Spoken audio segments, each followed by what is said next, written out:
Hi everyone, this is Lovelyn Johnson from the John Maxwell team, and today we are going to be looking at the law of explosive growth from the 21 irrefutable laws of leadership. Before we get started, I have a question. When you lead, do you primarily think about attracting followers or do you think about building leaders? There's a huge difference between attracting followers and building and developing leaders, and that's what we are going to be looking at in this law today. The law of explosive growth states that to add growth, lead followers. To multiply growth, lead leaders. So there's a huge difference. Here, this is addition. But over here, it's by multiplication. So let's talk about it. When you want to add growth, you are leading followers. What happens when you lead followers? You attract one person at a time. The growth is often linear in fashion. But when you add and attract and develop leaders, what happens is you attract a group indirectly, and because of that, when you build 4 people, they in turn are going to build more people under them, and your reach is much bigger. So there is a growth by multiplication that happens when you attract leaders. But over here, when you attract followers, the growth is by addition, not multiplication. So here the growth is linear, the growth is exponential over here. I want to look at this chart here. So the red area, that's the area when you focus on building and developing followers. What happens is it's a constant growth. You're investing time with people, but you're thinking of them and sort of helping them solve their problems, and the growth is much linear. But if you look at the yellow area, that's where the growth is exponential, because you are not only reaching 5 or 10 people, but they are leaders, and because of that, your impact is much bigger and your reach is more. So let's talk about the difference between attracting followers and leading leaders. It's very different. Often when we start our career journey, we probably start at the bottom rung and slowly climb up. We are doing our job in excellence, and then we are given additional responsibilities, and you keep climbing up the ladder. And as you keep climbing, suddenly now you are tasked with a thing where you are in charge of making sure that the task is done. So what do? You empower your team, you encourage them, you pass on the knowledge that you have, and you get them to do the work that you are doing. So let's talk about the distinction between attracting followers and attracting leaders. Leaders who attract followers love to be needed because people come to them. They are the central figure, and they are constantly providing solutions and offering directions. People who are surrounding them are coming to them, getting directions, going, executing it, coming back, getting the next direction and going and executing it.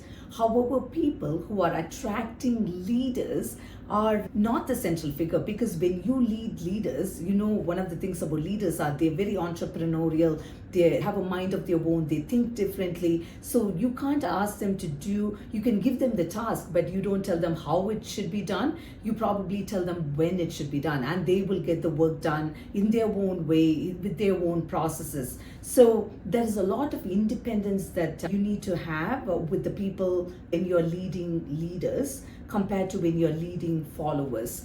And often when you are leading followers, you are sort of focusing on their weaknesses. They come, they don't get the process done. So you tell them, hey, you need to work on this, get this fixed. Maybe this is an area where we are constantly failing, and you coach them only when they fail. So you are focusing on their weaknesses. Compared to a person who's leading leaders, they focus on their strengths because they know this person is capable of doing the work with excellence, and the leader is aware of their strengths, and they constantly empower and help them with their strengths.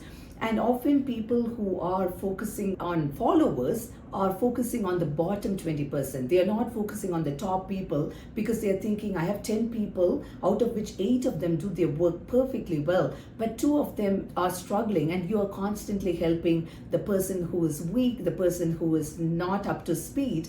Whereas the leader who develops leaders is focusing on the top 20% because they know to reach and be more effective, they have to focus on the top 20%. And even here, you're creating a sense of dependence because people come to you with their problems, they get directions, they go away. But here you're creating a sense of independence because they don't even come to you with their problems because they are problem solvers themselves. So they only come to you occasionally, but generally they are very autonomous. They do things on their own and they take accountability, and pretty much everything goes well. The one thing I would encourage here, when you are leading leaders, it's not easy because you should give them safe space to fail and succeed, because often as leaders we are okay to allow them to succeed, but then when they fail we don't like it. But when you can't lead leaders, or you need to give them more autonomy to do the things, so that there is a safe space for them to fail. Here growth happens by addition, but when you lead leaders, growth happens by multiplication. Here you spend time with people, but over here you're investing time with people. And then the impact, if you think about it, people who are in touch with you, you're impacting them 100%.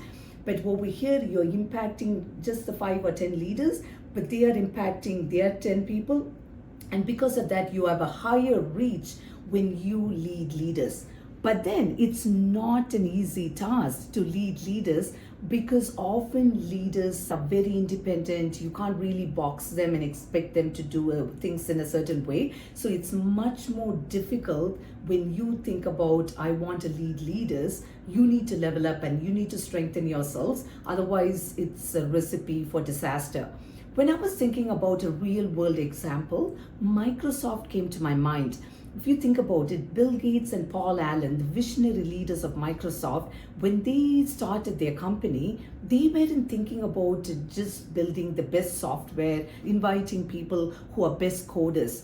They actually wanted to scale their company, and they brought leaders who have coding skills but who are basically leaders, and they passed on their vision to these leaders and they put them as division heads. Each leader was performing in a very excellent way. Because of that, too many products could be launched at the same time and they could be built because they entrusted their vision to the leaders, and the leaders in turn took care of the division. We know Microsoft as they are today because of that, because they gave autonomy, they empowered their leaders, and they strategically put them in places where they could win. And I'm sure they would have failed many times, but they were okay with it, and they were not the bottlenecks, because often when a leader is the final person to have a say about things, there happens a bottleneck, and they completely eliminated it, allowing them to perform individually, and their growth was exponential.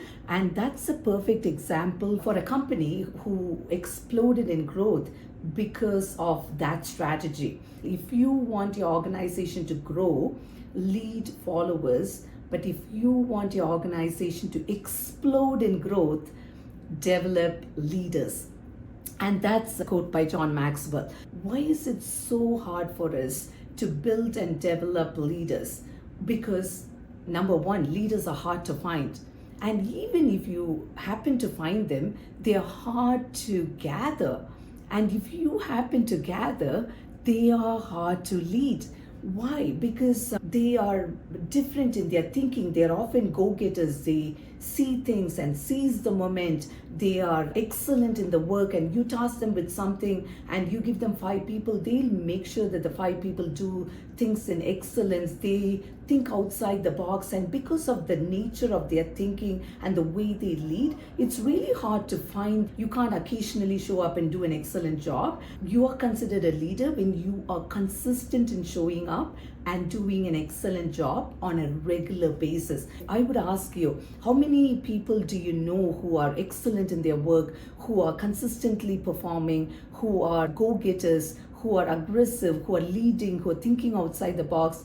Not many people, because often people go with the flow compared to people who would challenge the status quo, and leaders often do that. The second issue is leaders are hard to gather, because let's assume you find them and you gather them. They want to know more about your vision, and only when your vision and mission is more compelling than their own, they will not follow and come along and work with you. So they want to know where you're going, what you're doing, how you plan to achieve it. If you're not clear about it, they don't want to follow you because they will go with their vision. And another thing that would often stop them is they don't like structure. They don't like to follow processes very much. Not that they don't like, but because they have their own way of thinking and they would prefer to do it their way. Often organizations prefer people to fit into their processes, and there is not much flexibility for a leader to do things. And that would also be another reason why you probably could not gather these people.